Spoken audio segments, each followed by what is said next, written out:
Baik, terima kasih atas kesempatan yang telah diberikan kepada saya. Nama saya Marcos Piring. Saya adalah mahasiswa keperawatan ekstensi Universitas Pembangunan Indonesia. Pada saat ini saya akan membawakan materi tentang tumor Wilms untuk memenuhi ujian tengah semester keperawatan anak. Baiklah, apa itu tumor Wilms? Dari bahasa medisnya, tumor Wilms ialah nefroblastoma. Nefroblastoma adalah penyakit ginjal yang sering menyerang anak usia 3-4 tahun. Nefroblastoma ini termasuk salah satu jenis tumor dan ini termasuk dalam kanker ginjal. Biasanya terjadi kepada anak-anak di bawah umur 5 tahun. Meskipun begitu, tumor Wilms ini termasuk salah satu yang paling ganas yang menurut American Cancer Society biasanya 9 dari 10 kasus kanker anak di Amerika adalah tumor Wilms. Biasanya sel tumor ini berada pada salah satu ginjal saja, tetapi tidak menutup kemungkinan bisa timbul atau tumbuh di kedua ginjal. Gejala dari tumor Wilms ini awalnya tidak terlalu spesifik dan bahkan pada beberapa kasus tidak menunjukkan gejala pada awalnya, tapi pada tingkatan selanjutnya bisa menimbulkan gejala seperti sakit perut,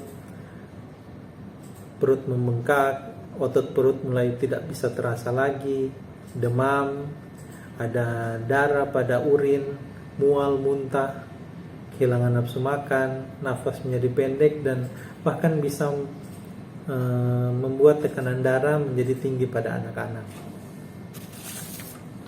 Penyebab dari tumor Wilms ini sendiri sebenarnya belum diketahui apa penyebabnya, tetapi menurut analisa dari beberapa ahli bahwa ini tumor Wilms ini terjadi karena penumpukan dari DNA yang berkembang yang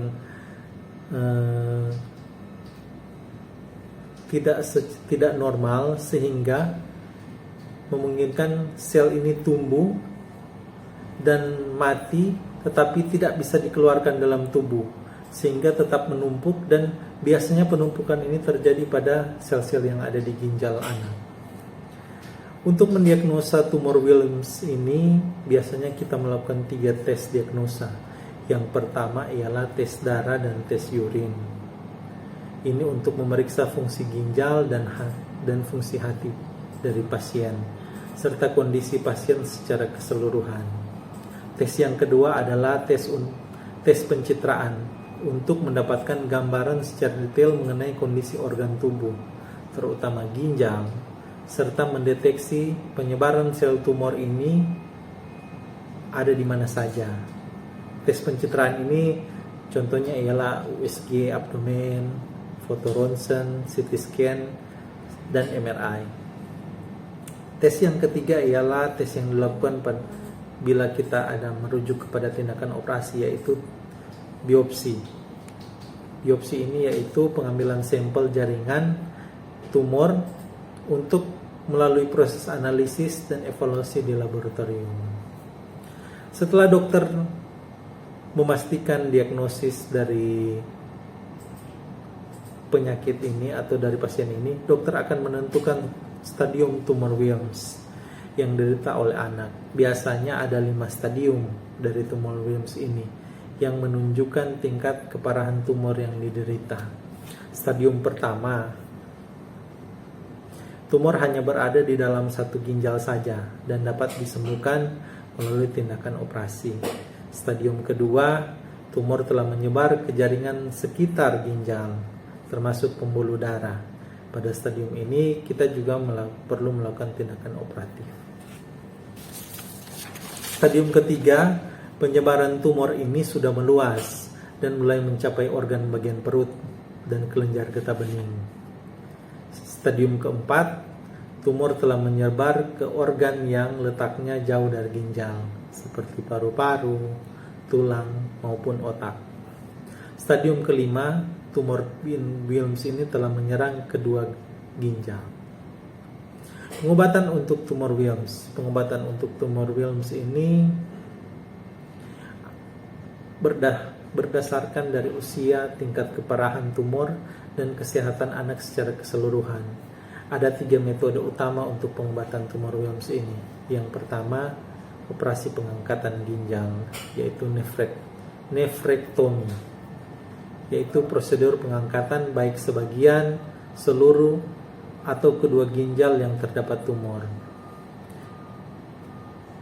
Yang kedua ialah kemoterapi. Prosedur ini dilakukan jika ukuran tumor sudah cukup besar atau tindakan operasi tidak mampu mengangkat keseluruhan sel kanker. Kemoterapi akan menghancurkan sisa-sisa sel kanker, dan terkadang kemoterapi juga ini dilakukan sebelum tindakan operatif untuk memperkecil ukuran tumor tersebut. Yang ketiga ialah terapi radiasi, yaitu terapi pengobatan dengan menggunakan pancaran sinar radiasi berfrekuensi tinggi yang diarahkan ke bagian tubuh yang terinfeksi sel kanker. Dokter akan memberikan obat kepada pasien untuk mengendalikan rasa nyeri, mual, dan pencegahan terhadap infeksi. Untuk pencegahan tumor Wilms sebenarnya tidak ada. Tumor Wilms ini tidak dapat dicegah. Namun apabila bayi lahir dengan kelainan bawaan tertentu yang bisa dikaitkan dengan tumor Wilms, maka sangat dianjurkan untuk pemeriksaan USG secara berkala sampai anak berumur dengan 8 tahun. Sehingga apabila memang ada tumor Wilms di tubuh pasien tersebut bisa dideteksi secara dini. Oke. Demikian presentasi saya, semoga ini bisa bermanfaat. Pada saat ini saya akan membawakan promosi tentang Universitas Pembangunan Indonesia. Teman-teman semua yang pada saat ini masih belum berkuliah atau mencari-cari tempat kuliah yang terbaik, baiklah kita mari bersama-sama dengan saya di Universitas Pembangunan Indonesia. Universitas ini menawarkan banyak kemudahan dan memberikan